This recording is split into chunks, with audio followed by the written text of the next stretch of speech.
afternoon. I got up at 4 o'clock in the morning. I was in North Carolina, flew in, so I apologize for not knowing what time it is. I am State Senator Mallory McMorrow. I am currently the Senate Majority Whip and the chair of the Senate Economic and Community Development Committee. First of all, thank you for being here. I am really proud to co-host this with my vice chair of the committee, Victory, who you all know and love very well. We're going to dig through why we're doing this, but this is really a conversation. You're here because of your expertise, because of the diversity of ideas and expertise in the room, and your feedback is going to directly influence, hopefully, some legislation that we will talk about and the direction of the state moving forward. So, we are here to talk about a potential 10-year strategic, holistic economic development plan for the state of Michigan. It is maybe shocking to some people that we do not have one, but some good news is that this is a relatively new exercise that states around the country are undertaking. So this is not something that many other states that have had, that we've been lagging behind. Pennsylvania just put their plan out earlier this year. We're going to talk through a couple of the examples in this presentation, but really the fascinating thing about this approach that I think is valuable is understanding your state's own unique value proposition, what separates you from every other state, so that we get out of this rat race that we sometimes find ourselves in economic development, where you're competing with every other state for every project, and it just feels occasionally like a race to the bottom, and that you're missing out on maybe some of the actual transformational investments that align with who we are, who you are in the region and in the state. So I'm going to start with, there should be copies out on the tables. If you haven't read it already, show of hands, who is familiar with the state's Population Growth Council report? Okay, about half. So a couple of years ago, the governor announced a Population Growth Council, the Growing Michigan Together Council, to address a problem that, again, is not unique to Michigan. There are many states around the country, and the United States as a whole, the population has either flatlined or stagnated. So in Michigan, our population is effectively flat. We are now also one of the oldest states in the country. We have more seniors getting ready to retire than we have young people coming into the workforce to replace them. I will say very candidly, when I first ran for office, this was an attack against me. There were ads that went out that said, Mallory hates baby boomers, which is not true at all. It's fun how in politics you can kind of twist phrases, Roger knows.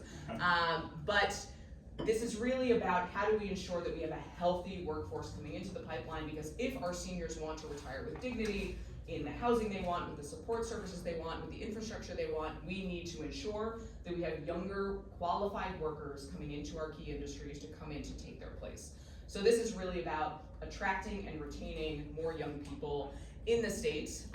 The council met for the course of a year. It was a bipartisan group of industry leaders, education experts, workforce experts, and they put together a report that led with 3 key recommendations. And the recommendations were, number 1, establish Michigan as the innovation hub of the Midwest and America's scale-up state. The goal is to improve Michigan's household median income from 34th in the nation, which is where it is right now, to top 10. Number 2 is creating thriving, resilient communities that are magnets for young talent. The goal is to improve Michigan's net talent migration from 20th in the nation to top 10. And the third goal is to build a lifelong education system focused on future-ready skills and competencies. And the goal there is to improve Michigan's post-secondary attainment from 33rd in the nation, where we are now, to top 10. So first of all, these are pretty vague goals, but right off the bat, do these goals sound right to you? I see some nods. Tim maybe has a concern.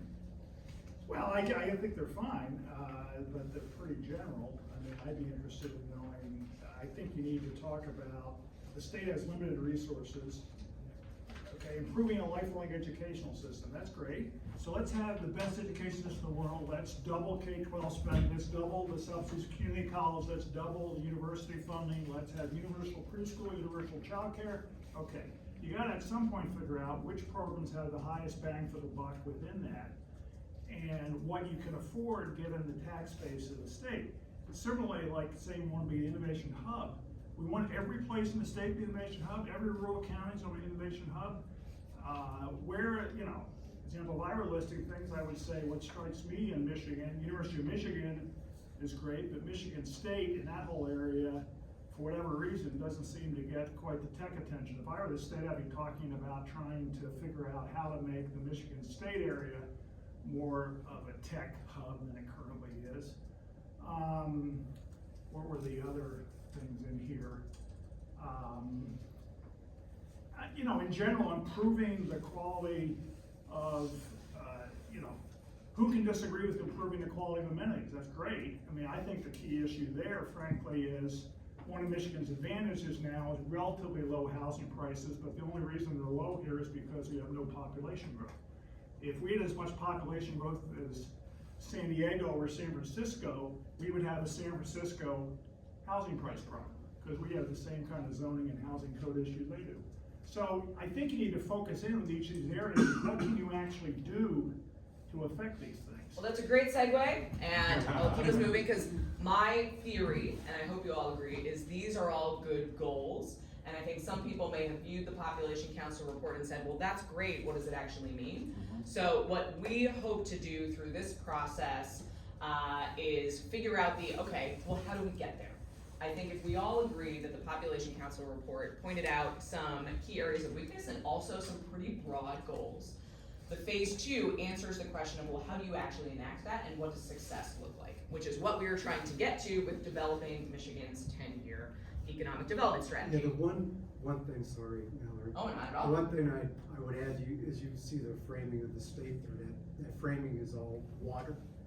And why and water and the blue economy is not one of the primary things that the state is focusing upon because it's our differentiator, not just within the 50 states, but around the world. Oh yeah, And there's gonna be a question teed up exclusively for you on that point. I wanna highlight just some stats that were presented. We've had multiple committee hearings in our committee, the Economic and Community Development Committee, from Hillary Doe, who is the state's chief growth officer, to share not only the results of the council's finding, but the results of her team's research. They've done thousands of surveys of young people all across the state, as well as looked into statistical data of the state over the last few decades to figure out where are we actually and why are young people either not remaining in the state or not choosing to move to Michigan.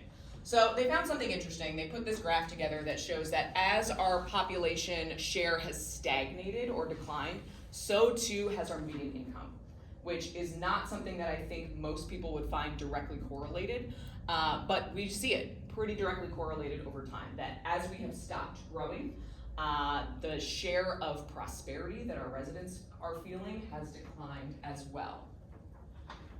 This one was a real gut punch to me. Randy. Sorry, if we can go back to the last slide. Yeah. Though, the one thing, and I was on the innovation subcommittee of this council, I don't know if any economists ever ran it, but we should study this more carefully. Yes. Which caused the other? Yep. Like, my instincts tell me income drove population, not Yeah. population drove income. And that time period is when the auto industry, unions got hammered. Yep. I think we have to remind ourselves, income, I think, is probably the leading indicator of population followed that income. Yeah, and if it is circular, if there's a connection there that we can potentially learn from, which leads into this graph or chart. So in 1980, this is the top 10 metro areas in the entire country based on median household income. And what you see is in 1980, Michigan held 5 of the top 10 spots in the entire nation. So we were, by and large, the best state in the country for your own prosperity. So our residents in Flint, the Detroit, Warren, Dearborn area, Midland, Saginaw, Monroe, we're all doing really well. And as you can notice, those are all pretty heavy manufacturing areas. Cut to 2016, the top 10, we have none of them. So we've gone from holding half of the top regions for median household income to none. What you see taking their place is Bridgeport, Stamford, Norwalk, Connecticut, California, DC, Washington, New Jersey, Colorado, which is interesting and we'll talk about that, and Maryland.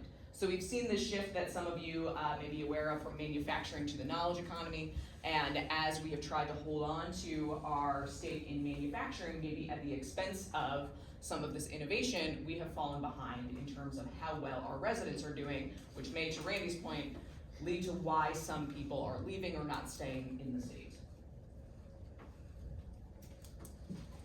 Colorado, interesting state. We challenged Hillary and her team to come up with a good peer state, for example. We often hear Michigan compared against states in the South, and we have pushed MEDC and others to really consider, are there other states, because we've heard, and I think very valid criticism of many of the states in the South that may be building manufacturing facilities, may not be doing right by their residents in terms of median household income. One of the examples they came up was Mississippi, for example. And they may be growing in population, but they also have the highest percentage of population who cannot afford to pay their bills. So we want to think about growth not only in the number of people, but how well they're doing. So Colorado in the late 80s was an out-migration state. From 84 to 89, they lost 54,000 more people than who came, a very similar story to Michigan's. Energy, mining, agriculture, and manufacturing jobs all took hits, and unemployment outpaced the national average. And smaller rural areas lost devastatingly large portions of their workforce. Rio Blanco County, for example, lost 41% of its workforce. Imagine any of our regions losing nearly half of their workforce. Today, with over 100,000 new residents, Colorado gained in 2016. What turned them around is the diversification of Denver's economy in the past 30 years. And what you'll notice there is when they're talking about Colorado, they focus on Denver as the key area for regionalizing how they could grow. And that focus saved the city and by and large, the state as well. Today they have a thriving entrepreneur and innovation ecosystem. They're a top 10 state for tech, and they're a top 10 state for household income. So, digging into Colorado, if the state considers that Denver was key to goals, we wanted to look into what is Denver doing that could be interesting for us to take a look at. And I put this up here not necessarily to consider us copying their plan, because I think one thing that's been frustrating to me, I will share, since I've been in the legislature, is this idea that we just look at other states and we copy what they're doing without asking, well, is that the right thing to do? Does it make sense for us? Denver, as they were planning for their future, laid out some goals that I think are really meaningful, and they've really tracked how they can measure them. So some of those goals are connected, safe, and accessible places, strong and authentic neighborhoods, equitable, affordable, and inclusive neighborhoods, economically diverse and vibrant economy, environmentally resilient, and healthy and active. And I know Roger and I have talked a lot about health as an outcome being something that is really important that we should consider as we move forward. So it's not enough just to say these things, they have measured these things. So they've really drilled down into what this actually means in Denver. So for example, one of their goals is reducing the amount of cost-burdened households. In 2017, they were at 44% of their residents were considered cost-burdened. They're on track by 2040 to reduce that to 35%. And they can track the prosperity of their residents, how many of their residents can afford their houses, transportation, their medical bills. Increasing the number of neighborhoods with access to transit, jobs, and retail, thinking about all of those things together. I know as we got here today, Roger has highlighted, let's walk downtown, have lunch. That kind of walkable, vibrant community is really exciting for people and something that they consider staying. That has increased rapidly. 18% of residents in 2017 had access to these things. They're on track for 60% by 2040. So I put this up here, and we'll send all of these materials out to you afterwards as we think about what metrics are important for Michigan and how we track them over time. Can we maybe get out of the mindset that has been traditional in economic development of new jobs created, which is usually the metric that we hear, and we are at a place in the state of Michigan where we have more job openings than we have people to fill them. What does a metric that actually represents growth and success for residents look like and mean in a way that we can track? Michigan comes in dead last in per capita venture capital investment among the 26 states with at least $700 million in venture capital investment. And we also have a lower labor force participation. So we have historically low unemployment rates, but our labor force participation rate lags behind many of our peer states. So that means there are people who are just not even trying to participate in the workforce. And why is that? Can we address those hurdles to getting back into the labor force? This one was a shocker to me. In Michigan, only 7% of Michigan students gain college credit in high school, compared with 30% nationally and over 60% in our neighboring state of Indiana. I've lived in 5 states. I know that's scandalous for somebody who's an office holder in Michigan to say, but Michigan, from my experience, is one of the most decentralized states in the country when it comes to our education system. That is a pro and a con. This is one of the cons, is not giving kids access to some of those credits that will allow them to advance in their careers. All right, so what are some other states doing? Virginia, I think, is a compelling example for a variety of reasons. We've talked about it a lot in our committee, mainly because of their unique position as it relates to us. One of Michigan's biggest weaknesses is we are a swing state. What I have heard time and time again from business leaders is that our lack of consistency in our approach really hurts us. When there's a new administration, things come in, we swing back and forth, we try new things, we throw things at the wall, they don't work, we don't give them enough time to see if they'll work, and we change course. So Virginia's economic development plan was compelled under Governor McAuliffe many years ago. After growing frustration with the state's approach, it is now being executed under Governor Youngkin. So I think for a state like ours, as we think about, can we put a plan in place that is designed to outlast administrations and exist kind of on its own? I think Virginia's is a compelling case. They also really highlight their strategic assets, the Port of Virginia, transportation infrastructure, world-class talent pipeline. One thing they highlight is they have the highest number of residents with post-secondary education in the South. They consider themselves part of the South. Transformational site developments. Affordable housing is something they highlight directly in their economic development strategy as a goal. Workforce housing development plans and tailored cost of doing business reductions. So something we hear from a lot of new entrepreneurs is that figuring out how to open a business, start a business, get up and running in Michigan is very complicated, and they have no idea where to start. So is that something we could focus on? They're also very honest about who they are. They identify their key competitors. Sometimes Michigan, we are very secretive about who we think our competitors are and why.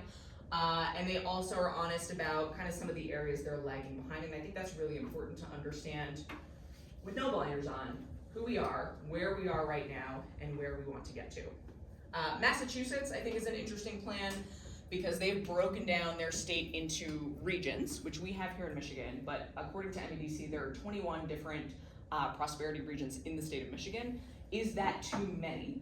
One of the things that we've heard is that precludes areas from thinking regionally and working together, and it sets up a very competitive approach that I think we've seen in the legislature. I can speak for myself, where you have 38 senators, 110 state reps. Your success is driven by how much do I bring back to my district instead of encouraging how can we get regions or areas to work together.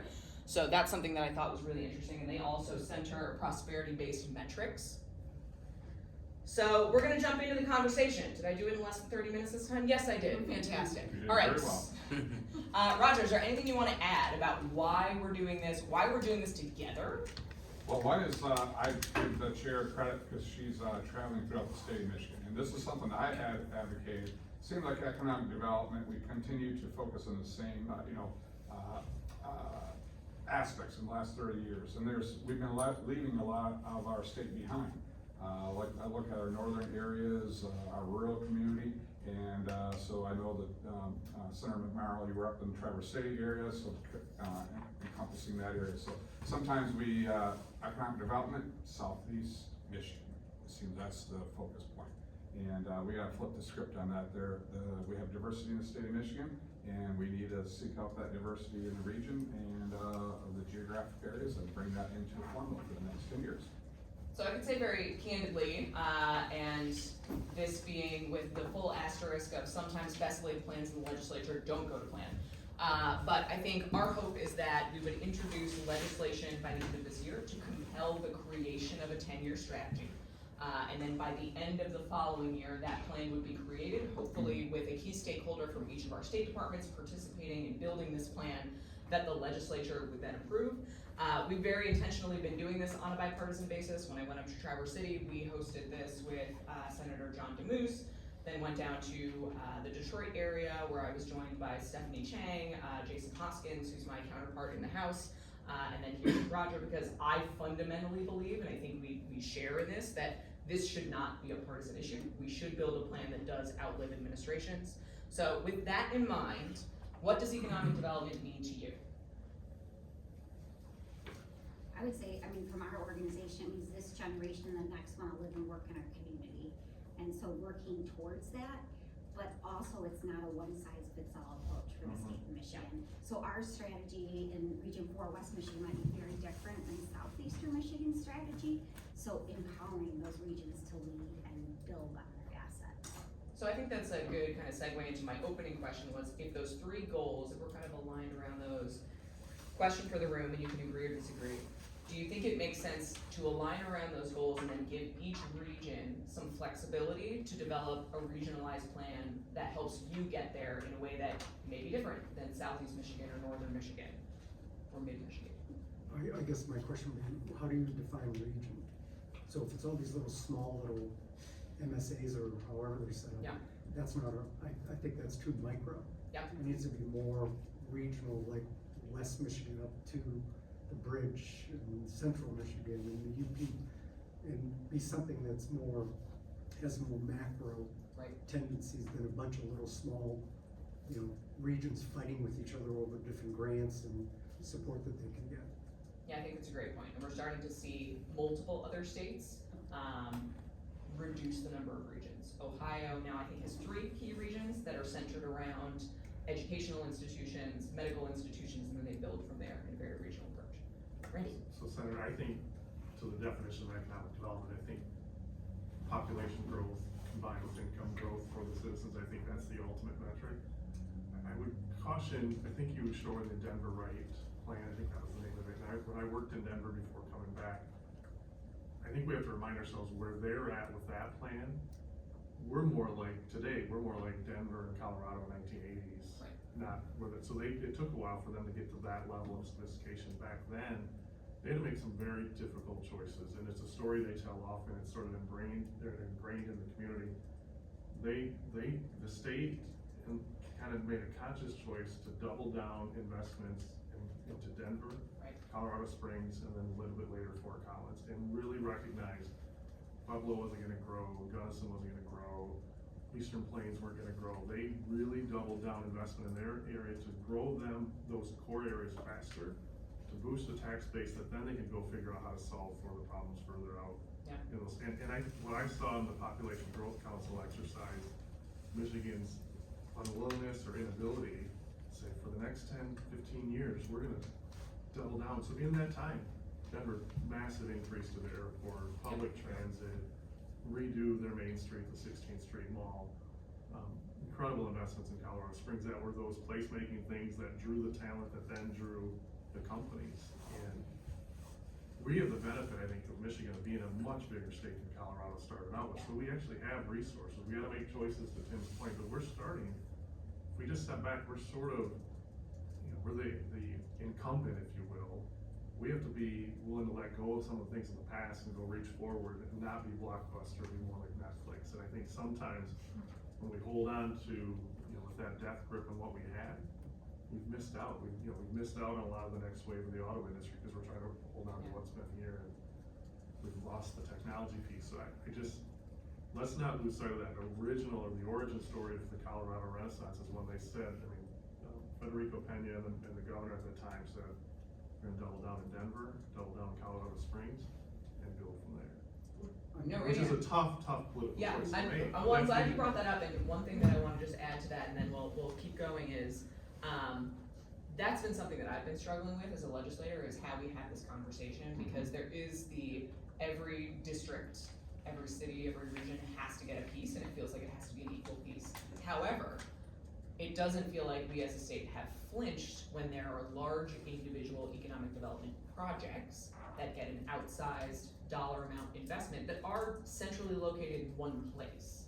So it feels like there has been a willingness on a project by project basis to go in with those resources, but when we talk about, are there larger regions, are they centered around maybe some of our key metro areas or educational institutions or whatever we want it to be, there seems to be an unwillingness to have that same conversation.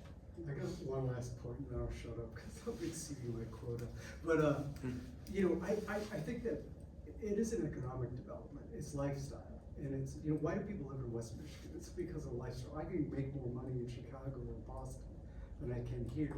But, you know, we frame everything like it's all about economics. Well, it's about the quality of life that you have. Yeah. And so when we talk about a 10-year strategic plan, is how do we improve the quality of life for all Michigan people? And some of it is purely economic, but a lot of it is just clean air, clean water, less congestion, access to green space. Those are all things that make quality of life, and they need to be part.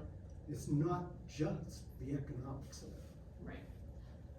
There's gonna be a lot of questions and they'll probably spur some, and by the way, for everybody in this room, we're not gonna have time. I would love to hear everybody's answers within an hour.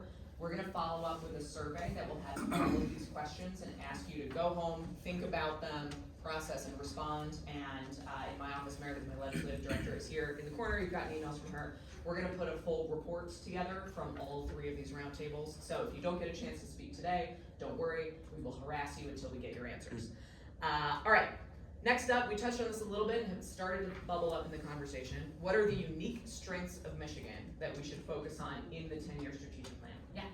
Agriculturally, Michigan is the second highest diversity in terms of agricultural crops, just after California. And we actually are not running out of water like they are. And we have a huge agricultural labor problem because most farms are using H-2A labor, so contract labor. Contract labor does not inherit a farm. It does not keep it going. It is not like we don't have internships on farms. We don't have good wages in greenhouses. We don't have those career paths for people who love to have their hands in the dirt, which is most of us as we're growing up. And people, you know, do it as a hobby, but they would love to be able to afford to do it as a career, and we desperately need food, and I feel like that's the thing that a lot of people could get aligned around, is if we can figure out how to make decent wages around agriculture, I feel like we'd have a way better shot at like moving into the future, just with our food and water supply.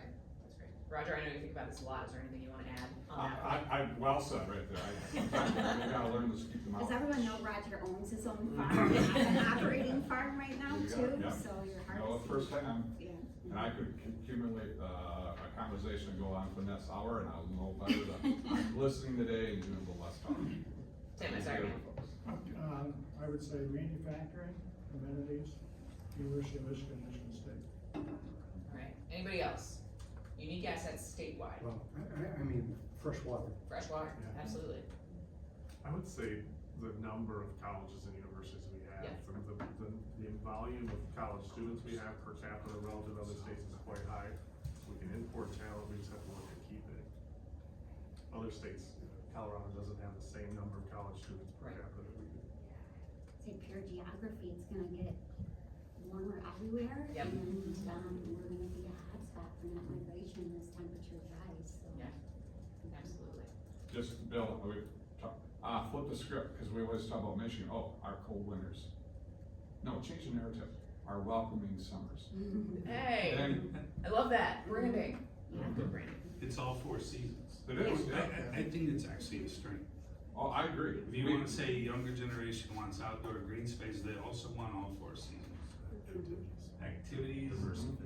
Of course, there's a subset who wants to surf every day, but there's also a subset of people who do enjoy all 4 seasons. I don't think we should shy away Embrace from the it. winter. It's all 4 seasons, and raising a family and having exposure to all of them Yep. can be actually a benefit, not a detriment of the winter.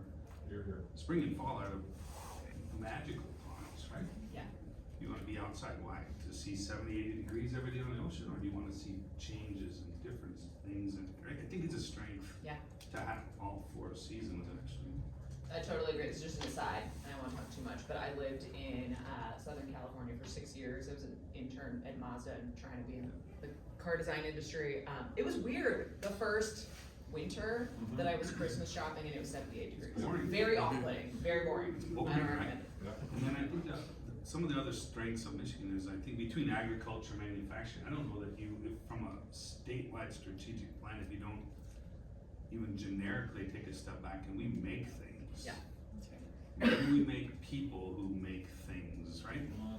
Growing on a farm is making something, and you in the end you produce something that other people want and need, and there's Yeah. a sense of that. Perhaps it can be something even from a state level, something really high level like that. That is inspiring. You want to make things better, right? It's Yeah. the old, we don't make the thing, we make the stuff in the thing, right? Is it Tao, right? Yeah. Something could be more generic. When you pick up agriculture, you pick up manufacturing, and you pick up, we make families and students, and we make people smarter who make things. I don't know, you could, Yeah. somehow at a high level, I think, because if you get tied into manufacturing, it will have a stigmatism. You get tied into agriculture or startup, we're startups. Right. Oh, we make things, right? I don't, some idea like that could be, Yeah. from a state level. Right, message, yeah, I right? appreciate that it elevates it, because I think you're right, when the conversation around manufacturing happens in Lansing, so often it's kind of blinders on automotive Right. and traditional automotive, Yeah. and we're missing out on furniture, agriculture, food, restaurants, man, all of the things, but I like that a lot. We say all the time, we make things and make things, right? Yeah. That's a different way of saying it, but I think it's a powerful, adaptable, you can grab onto that and try Yeah. to do a lot of things, right? Absolutely. And I would add on to that too, of like, we do make things, we have a very sophisticated, manufacturing workforce, but we also design and innovate, which makes West Michigan, I think, really unique of, we're making things, but we also have a lot of engineers here that can design and improve products, and then, particularly when to agriculture, it's like, we've got a lot of cows in West Michigan, we are heavily within the food processing industry, from farmers to, Della's company to, Request Foods or Hudsonville Ice Cream, so that makes us unique from the rest of the state of, that's a really growing industry for us. Absolutely. I think you gotta, round that out with tourism too, right? To have Yes. all three present in one space is incredibly unique. Yeah. So you get all And aspects. West Michigan adds the tourism. That's part, right. for sure. Yeah, we can make things without making the surrounding areas look terrible. That's right. You're the sunset side, so that's the Yeah. good side. Yeah, sunsets. Sunset side. All right, that leads into unique strengths of West Michigan. So if we're thinking about regionalizing, giving some flexibility, touched on a little bit, what are some other unique to West Michigan strengths? That somebody West like me doesn't. Michigan's multi-sector. I mean, Yeah. the east side of the state, I used to live in Detroit, is automotive, Yeah. and it still is automotive. But, the west side of the state's much more multi-sector. You got med tech, furniture, agriculture, tourism, manufacturing, tech is all here. You've got, obviously, the west coast. And why do you think that is? If I could just ask the room, why did on the two sides of the state, one kind of laser in on one sector? And why did West Michigan diversify? I think they were all homegrown talents, right? Yeah. Homegrown Entrepreneurs. makers who evolved to something else. And so what's unique about West Michigan is that we're interconnected and we wanna know our neighbors and help our entrepreneurs succeed. I was in Detroit for 8 years. A lot of companies I talked to didn't know the person next to them in a business Yeah. park. And it is very rare. Scott knows everyone up and down his business park. They know each other, they wanna work together, they wanna lift up the community, and that just makes growing companies easier here. I was gonna say, we have large, small businesses, and those small businesses are locally owned and operated, which goes back to the entrepreneur spirit, which goes back to knowing your neighbors, which goes back to, the people in this room. If we have an opportunity to work with each other, we're gonna go seek and do it. And we do it on large scales. You can fly from Florida to Michigan to California and find West Michigan in all those places.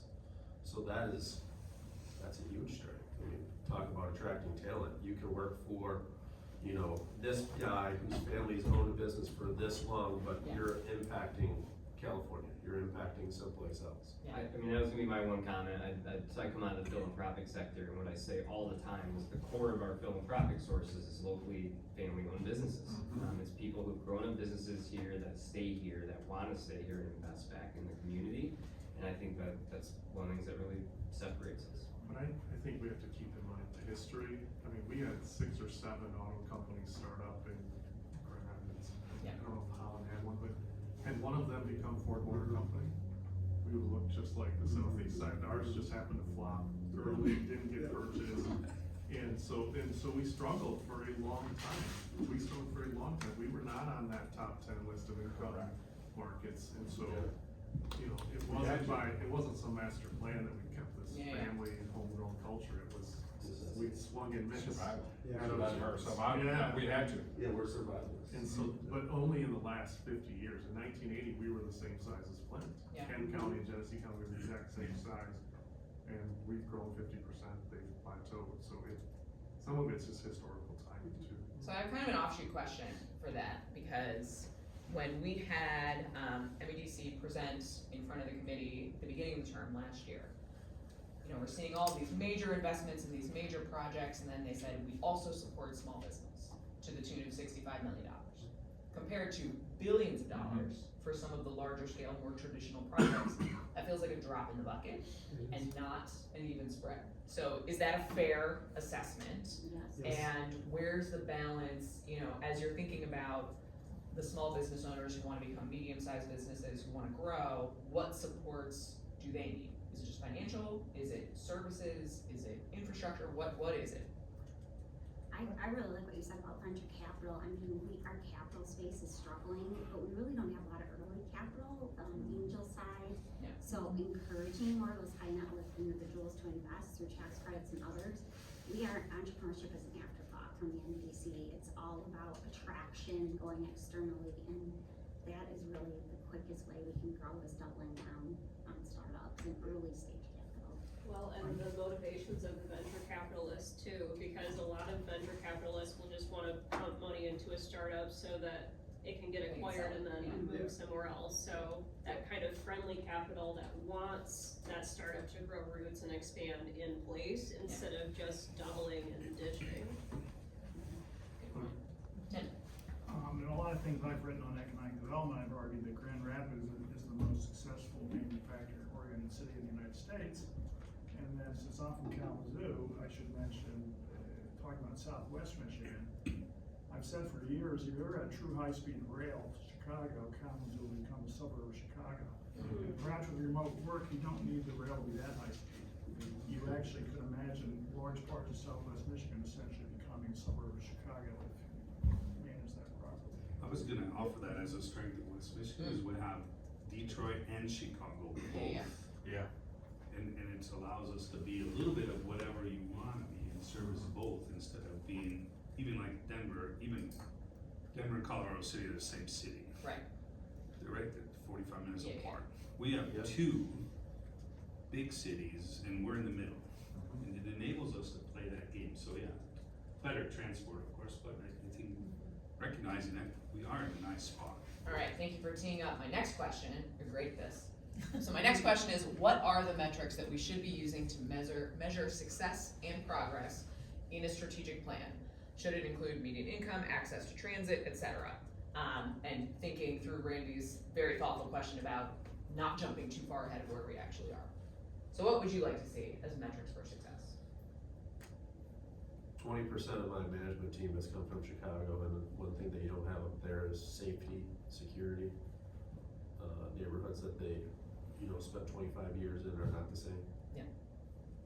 So focusing on good, safe neighborhoods. Okay. Education attainment would be important. Access to green space is important.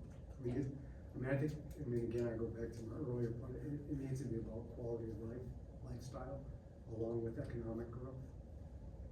Cause those both play hand in hand. Why we can attract people is because the quality of life is good. I don't think you can forget about the median income though. That's a nationwide benchmark, like Unity is a global benchmark. Yeah. So I think you're going to have, as part of the blueprint, something that registers very much for the state, but you can't forget that we're competing globally. Yeah. Sure. And so I think you've got to include that median income. Right, especially to Randy's point earlier, that chicken and egg, right? If it was median income that drove the population loss, then Well, and reverse types of that. work too. I mean, I love manufacturing. I own manufacturing companies. I grew up in a farming town, but those sectors over the last 30, 40 years have not paid the wages that have kept up. And so Yeah. that was part of that trend line down. Professional services have grown, tech has grown, Michigan hasn't gotten our share of that. So Yeah. I think we have to look at where are those high growth, high wage markets and go after it. And kind of like, I don't wanna say let go, cause it's hard for elected officials to say, cause if somebody has that job today, that's Right. what drives them, but we have to look forward, and I'll just share another story. So Nebraska has 33 headquartered insurance companies, all basically centered in Omaha, because they decided years ago to have a regulatory environment that welcomed that industry. Yeah. The way they calculate their reserves is pretty unique, and they have tens of thousands of financial services people working there making a good salary, and we have a handful, a small handful. They also have Warren Buffett. Well, They don't a make lot. any- I mean, it's pretty So- easy, but my point is, like, They don't we have make to. anything. Well, but the money. Yeah. Yeah.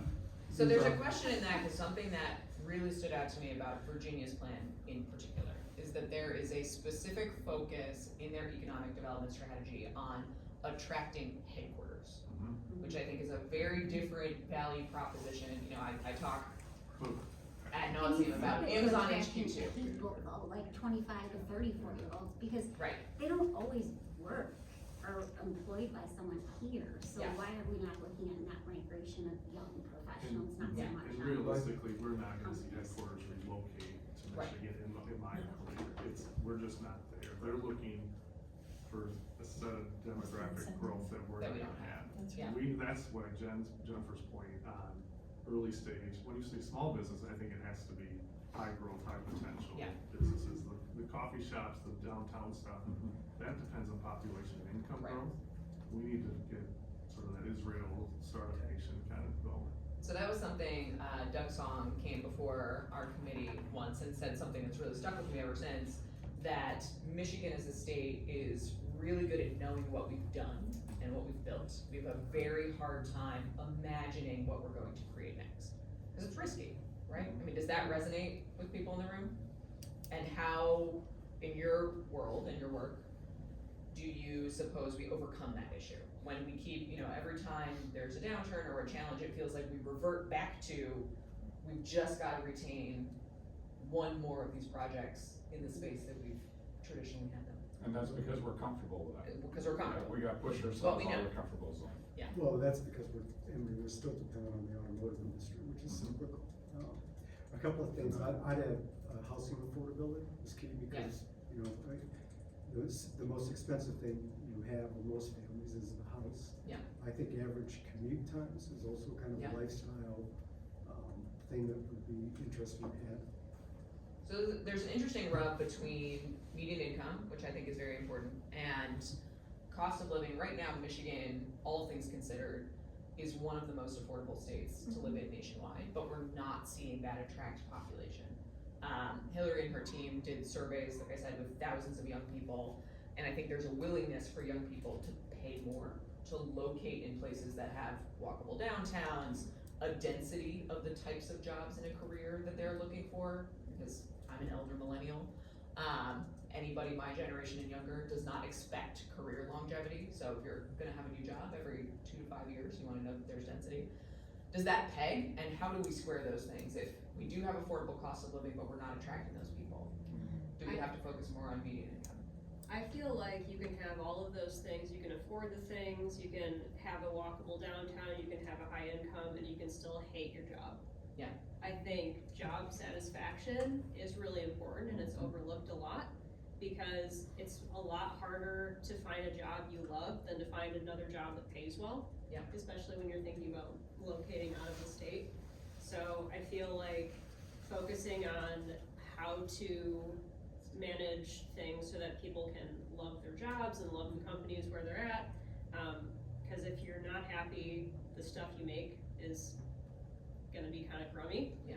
And then our worlds get progressively more crummy, the more people are not happy doing those jobs. So, I feel like that's a good metric as well. I think another one that's missing is we've got this great university, system, all these university graduates, but we're not really working to retain every single one of them. So 100% of our university graduates, whatever, in in-demand positions have a job, or 100% have internships. Like, how do we double down on keeping what we have instead of like consistently shipping kids out? Yeah, and there was some interesting data that came out of all of this research that shows, by and large, Michigan actually does okay on retaining college graduates. However, we lose 75% of students who graduate with a STEM degree. So we keep, you know, and I say this as somebody who graduated with an industrial design degree, we keep designers, marketers, English majors, we lose, as we're thinking about tech, they're all going somewhere else. Tim? If I'm gonna do one summary measure, I would do real earnings per capita rather than income or nominal income. And I would adjust for local cost of living, housing prices, as was already mentioned. And then qualitatively, you have to discuss qualitative features like quality of jobs and amenities and whatnot. But if you just had a single metric, real earnings per capita, and then look a little bit at how it's broken down by income quintile. I think there's a strange phenomenon also. Randy and I just talked about it. We're okay, we raise a family, our kids go away, they'll come back. So, I don't know how that's okay, but maybe it is okay, maybe it's better yet that they bring some other spouse back with them. But somehow we have this mentality, we said it out loud to each Scott, other. I think though, that's true, but then we need somebody else's kids from, Right, Yeah. you know, it's an interesting. from Texas to yeah. come here. We're not getting somebody else's kids, and so then we're at a deficit. Yeah. If we're trading, I'll stop. If trading kids, maybe it's okay. Yep. So I'm gonna Don't put that. overshare with all of you. My husband is a 4th generation Royal Oaker, native Michigander, and he worked for Governor Granholm and then briefly in the MEDC. And a tagline he threw out once was, "Come back to Michigan, your parents are dying."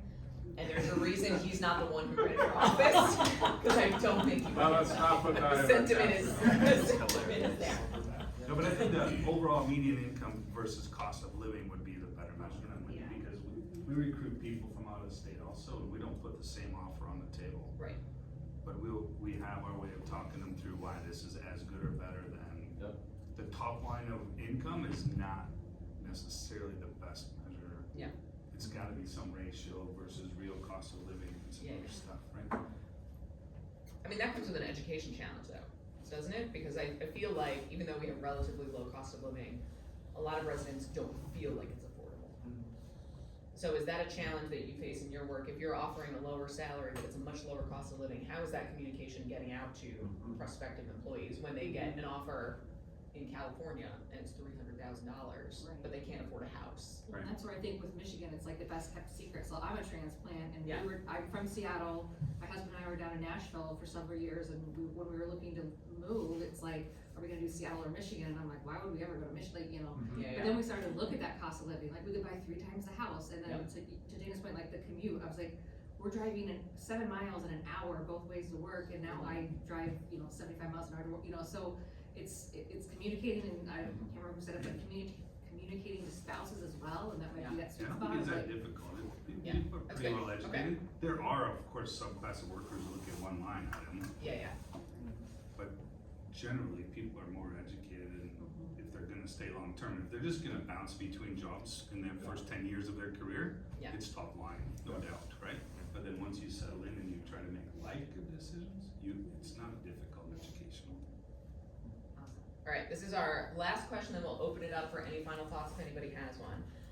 As we move forward, what involvement would you like or expect to have as we develop this legislation, this plan? How would you like to stay engaged? Because, joke's on you, in case you didn't know, you're on the team now. What is the involvement? What would you want everybody to be involved at? What level? Oh man, you're flipping it on me. So we, like I said, a survey is going out, so please fill it out. Because our hope, at least my hope, is the reality I've learned in the legislature is most of our colleagues don't think about this all day, every day, like we do. So I wanna be able to take all of your thoughts and quotes and feedback to our colleagues as we present this legislation that hopefully leads into a plan. So our hope is just to stay engaged. We will send communications, please follow up with them. If there is a time constraint and there's somebody else on your team you wanna nominate to be the communicator, please do, because this works as well as we have involvement from everybody? What would you like to hear? What is missing from your government? I think, we had the Eagle Director here Yeah. last week. Huge development challenges with, water quality permits, any expansion permits. I know Brooke and, Steve are both from the housing space. It seems as though that's a tremendous barrier for us for growth, and so looking at the regulatory climate in the state and Yeah. making sure it is business friendly when someone wants to grow and develop. Consistency. Yeah. Yeah. Yes. Now, is it the regulations themselves? Is it the ease of navigating? Is it time to get I think responses? it's mostly the inspector or the, person at the time and what they think they see. Yeah. They're empowered to bend the rules. Got it. So it's inconsistency in Yes. how it's applied. Yes. Got it. Yeah, basically taking a statute from 1994. Yeah. And now, how come 10 years ago was this, now it's this, and it's fluid, and then also this timely delivery of services. Yeah. I would say the innovation objective is a joke to me. I mean, it's not backed up. You said 65 million, that's peanuts. It doesn't even compare to, Ohio's got one venture fund that's bigger than that. I mean, Right. it's a ridiculous objective to have as a state, If we're with not nothing funding. underneath it to make it happen. Got it. So it's making sure we align our funding Yeah. with what we say our goals are. I also think you ought to match it with where private business is making investments in innovation. Cause there's no way for the state to track that, but that number is higher than I think most people realize, Yeah. especially in the last 4 years. When I think having the R&D credit, I know we talked about this as our Michigan's looking at a state R&D tax credit, that will really allow you to have like a benchmark for how we're doing related to innovation. So you have to fix your own tax credit, that's not your, we'll appreciate a state one, the federal one's a mess right now. Israel is about the same population as Michigan, and their strategy is centered around innovation. They put $1 billion into the ecosystem, matched with $2 billion in private money every year. Yeah. That's 3,000 companies at $1 million a pop every year that get at bats, so what is that, 100 per day, roughly? And, Yeah. I mean, they just have to see, that's the type of change that we should consider. Last thing I would say, I'm sorry, Tim, but rating it a statewide, especially for a state like Michigan, where you've got the UP, you've got Detroit, you've got West Michigan, you've got upper lower, it's really tough. Think of the state as sort of the platform. Yeah. But people are not moving to Tennessee, they're moving to Nashville. Right. They're not moving to Texas, they're moving to Austin and Dallas. They're not moving to Michigan, they're moving to Holland, they're moving to Traverse City, they're moving wherever. So we have to recognize, we have to have our best regions performing at their best. Yeah. We need to have everybody else try to get to neutral, and that's how you think we grow the population and grow income. But I wouldn't go down the path of regional plans either. I would think of what are the baseline, what are the platforms, things that the state can do that would empower the region. Got it. I think you need to have a plan that is realistic about, like, targeting things that have a very high bang for the buck. The Michigan economy is very, very big. The state budget is much smaller. The available resources within that for economic development purposes are even smaller yet. Yep. So you have to identify things that have extremely high bang for the buck. I mean, the example of things you mentioned earlier, that it's confusing as to how to start up a business in Michigan. That is not necessarily a high cost item. Right. I mean, it's not zero cost. It takes some time to figure out how to simplify that process, how to streamline it, how to, what do? You have ombudsman with the state that help do this, there's a whole host of issues. Yeah. But it's not something that's gonna cost the state, $1 billion a year to do. I mean, so, Okay. and potentially has a large impact. So you need to identify things like that. And then if you are gonna spend money, it better be something you can convince people that you're really gonna have a high bank. If you're really gonna spend, some significant amount of money per year, you gotta convince people it's got a really high bang for the buck. Because it's hard within the constraints of how Michigan's tax system is structured. I think as important as where you're headed is what not to do. Yep. It's too easy to try to tackle every single problem at a state level. Yep. And I think the state getting out of a lot of it will enable more than strategically do the smart ones that require state involvement and have bang for the buck, but there's plenty of places the state can step out of trying to be. Yeah. Your first question, what's economic development? It's an investment enabler, really. You don't develop anything, no. You enable others Right. to invest and develop. So you have to create an environment where that is happening, right? I think develop it is even an odd word Yeah, And for a state. the concept of addition by subtraction too, so are there places where we can subtract complexity, you know, that example of, you know, businesses being hard to start. Yep. Instead of just adding a bunch of counselors to help you jump through these hoops, can we subtract a couple of hoops, save that money, I like. invest it somewhere else? Yes. Right, and empower the programs that already Now it exist, comes cause I think a lot of Yeah, times, right. the state just creates new stuff, but it doesn't actually look at what is already there. Well, and there's duplicative programs Yeah. under multiple state Yeah. departments, Yeah. and Yeah. people trying to figure out, well, which one do I work with, and which So, one's gonna I respond. guess, that's a good example of that is, and this is not criticism of any of the individuals, but I've got Hillary Doe, Chief Growth Officer. Yep. Ben Marchione, Chief Innovation Officer. Yep. Justine Johnson, Chief Mobility Officer. Mhm. And I love all three of them, but, you know, it's just this kind of overlap, and they got different budgets and Yeah. different things going on, and it's not all aligned, and it just seems like complication to me. And my expectation, I think, too, with developing this plan would be that the senators that are working on it actually talk to the economic development organizations, because sometimes, Over here. yeah, I feel like it just doesn't, you don't just hear that business voice and like, what we're, you know, even with different incentives or programs of, you know, I understand things were approved, there's state statute from years ago, but like the business development program grant, we're working with a lot of companies that aren't creating a lot of jobs because they're automating and they're upskilling their employees, and Right. strategic site readiness, like that was written, like we can't actually do anything with it except for plan, so it's like, that's not bringing more industrial, so some of those things just seem like misses if we can lean into that a little bit more as we're looking at, you know, improving different tools that we have for, you know, the day and age that we're in would be helpful, I think. Yeah, I'm very candidly just really tired of hearing, well, we need this tool because another state has it. Mhm. Well, is it working? Why do they have it? Are there hurdles in place that compels them to have it? And, you know, we're not every other state, we're us. The worst thing we heard from Phil at Eagle was he has 1,000 job openings, he can't find people because they're not paying as much. We all walked away with, oh my God, they're gonna hire 1,000 more of these people. That's not a positive to you. It's not. And there's a necessary function, Yes. of course, but to say the state's decided and we're gonna fund 1,000 more people in Eagle to help businesses, none of us walked away with, oh yeah, that's right on. Yeah. Right? So that's the example of addition by subtraction. Yeah. That's not a positive. 87,000 IRS or whatever, we don't like that. Got it. So there, pick your spots and be really good at them. Yeah. I think is the most important part. Then you'll have the backing of the people, and doing less in some areas will also get you more support, right? All right, final thoughts, Roger? I think I'm hearing keep it simple. Yes. Then there's always that keep it simple, stupid Yeah. philosophy, but I think that's the thing, being government sometimes love the complexity. And because we can roll this program out, roll that program out, it feels like we enable ourselves. But I think the best economic development program is a simple program that addresses the needs and also collaborative with our private sector too. And I think that's some of the feedback, and also, as the chair has also highlighted too, that's something that can be through various different administrations. Do not have to reinvent the wheel, and you think you're doing great things, but it was already done 30 years ago.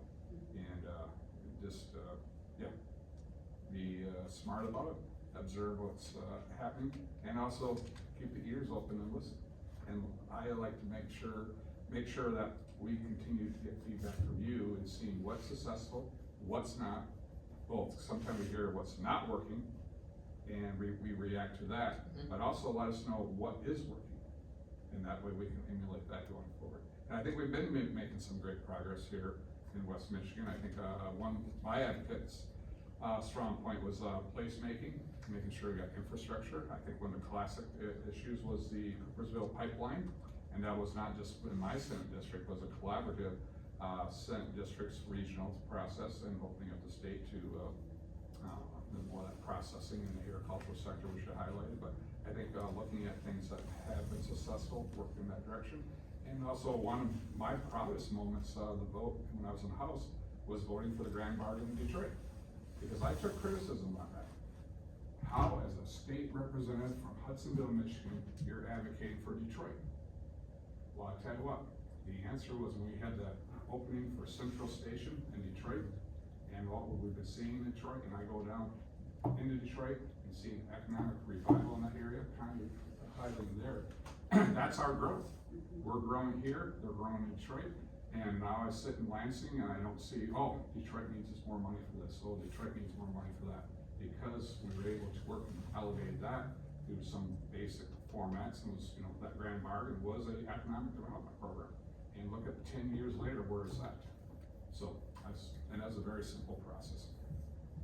Well, thanks, everybody. Keep collaborating, we love this. Oh, This yeah, is great. good, yeah. Was it helpful? Yeah. Because this is Friday afternoon in West Michigan, on a good day.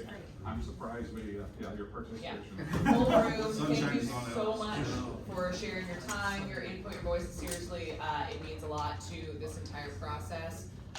We will follow up with you when you get the survey. Like I said, please fill it out. We wanna hear answers from everybody. And we'll also send all of the plans, all of the resources that we touched on here, so you can enjoy, your weekend. I'm sure reading through many states' long-term economic development strategies. Thanks, everybody. Thank you. Thank you so much. And if anybody's willing to give me a quote and maybe a photo for like social media to share about today, please find me. I know that some folks are here with that, but would appreciate it.